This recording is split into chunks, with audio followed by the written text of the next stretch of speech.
اعوذ باللہ من الشیطان الرجیم بسم اللہ الرحمن الرحیم وما لکم من نعمت فمن اللہ ثم اذا مسکم الضر علیہم عنکم اذا فریق منکم بربہم یشرکون لیکفروا بما آتینہم فتمتعوا فسوف تعلمون۔ اور جو نعمتیں تمہیں میسر ہیں سب خدا کی طرف سے ہے، اور جب تم کو کوئی تکلیف پہنچتی ہے تو اسی کے آگے چلاتے ہیں۔ یعنی کہ انسان کی فطرت ہے کہ جب بھی کوئی تکلیف پہنچتی ہے تو وہ پھر جو بھی معروضی نقشے اس کے سامنے ہیں اس سے ہٹ جاتا ہے اور وہ اللہ ہی کو پکارتا ہے۔ یہی انسان کی فطرت ہے۔ اور آگے اللہ تعالیٰ فرماتے ہیں کہ جب وہ تم سے تکلیف کو دور کر دیتا ہے تو کچھ لوگ تم میں سے خدا کے ساتھ شریک کرنے لگتے ہیں، یعنی جس محل وقوع میں وہ جو شان نزول ہے کہ پھر تم بتوں کو شریک کرتے ہو، تو یہ چیز اللہ کو ناپسند ہے۔ اس کے آگے اللہ کیا فرماتے ہیں؟ تاکہ جو نعمتیں ہم نے تم کو عطا کی ہیں اس کی ناشکری کرو، یعنی کہ اللہ کو ناشکری پسند نہیں ہے۔ اور پھر آخر اللہ فرماتے ہیں ہاں دنیا میں فائدہ اٹھا لو، عنقریب تم کو اس کا انجام معلوم ہو جائے گا۔ یعنی اللہ کے مزاج میں یہ بات شامل ہے کہ اللہ کو ناشکری پسند نہیں ہے، چونکہ دینے والا اللہ ہے۔ یہ اصل بات ہے۔ تو وہ پھر کہتے ہیں یہ بت دیتے ہیں، ایسا نہیں، اللہ دیتا ہے۔ بھائی میں نے جیسا کہ آپ سے عرض کیا تھا کہ آپ ریسورسز کو استعمال کرو، وسائل کیا میں نے بتائی تھی بات، کان ہے، آنکھ ہے، ہاتھ ہے، دل ہے، اللہ پہ بھروسہ کرو۔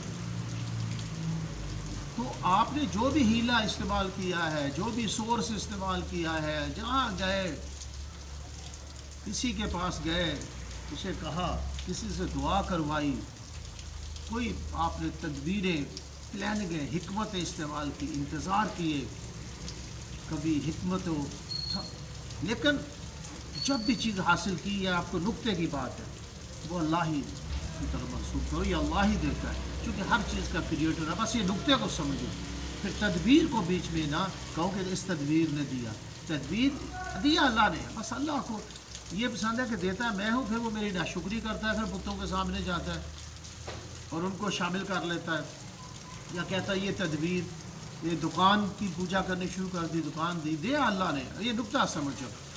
اور اللہ کو شکر اتنا پسند ہے، میں کہتا ہوں کہ اللہ نے اتنی نعمتیں ہمیں دی ہیں یار، آنکھیں دیکھیے آپ، اس کا کوئی جواب ہے؟ ہاتھ دیے ہمیں، کان دیے سننے کے لیے۔ تو اللہ کو جو پسندیدہ چیز ہے وہ یہ ہے کہ اس کا شکر ادا کیا جائے اور اسی کے آگے جھکا جائے، اور یہ ناشکری نہ کی جائے۔ اور خدا کے لیے ہر وقت شکر کرو اللہ تعالیٰ کا، کیونکہ جب بندہ ناشکری کرتا ہے نا تو سم ٹائم پھر وسائل کے ہوتے ہوئے بھی زمین اس کے لیے تنگ ہو جاتی ہے اور مشکلات کا شکار ہو جاتا ہے۔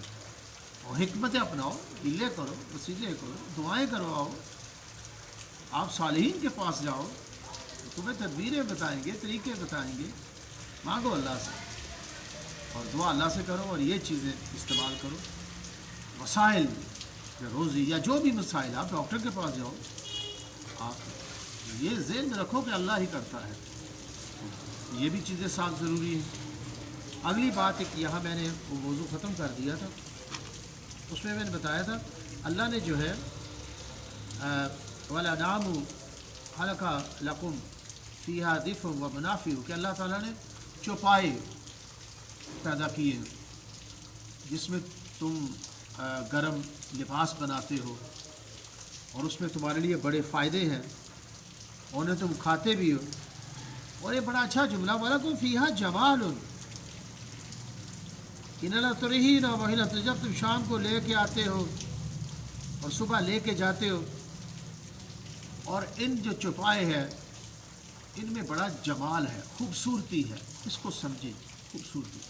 جب آپ گھوڑوں کو دیکھتے ہو، ان جانوروں کو، اور پھر جب ان سے آپ کو ان کے اندر خوبصورتی پائی جاتی ہے، آپ کو ایک راحت پہنچتی ہے۔ دیکھیں اللہ کتنا بندے سے پیار کرتا ہے، اور لے کے آتے ہو اور لے کے جاتے ہو، اس سے تمہاری قدر میں بھی اضافہ ہوتا ہے۔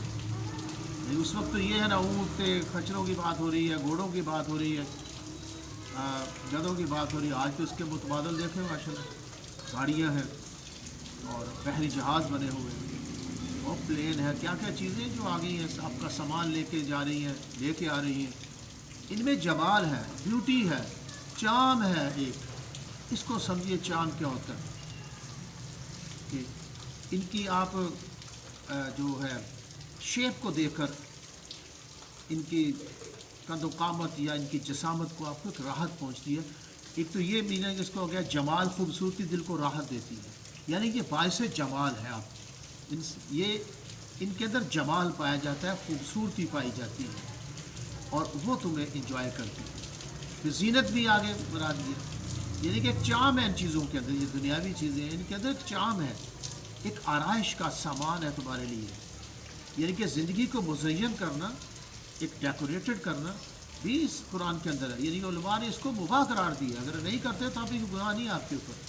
تو ڈیکوریٹڈ ہے. گاڑی دیکھیں، شان و شوکت میں بھی اضافہ ہوتا ہے. یہ فخر اور چیز ہوتی ہے کہ آپ کے مال صبح جاتے ہیں، چر کے شام کو آتے ہیں، تو دیکھنے والوں کے نظروں میں بھی آپ کی ایک شان میں اضافہ ہوتا ہے. جیسے میں مثال دیتا ہوں کہ اچھی گاڑی والا بندہ جا رہا ہے، صبح اس کی گاڑی جا رہی ہے، شام کو یقیناً اس کی قدر و قیمت میں اضافہ ہوتا ہے.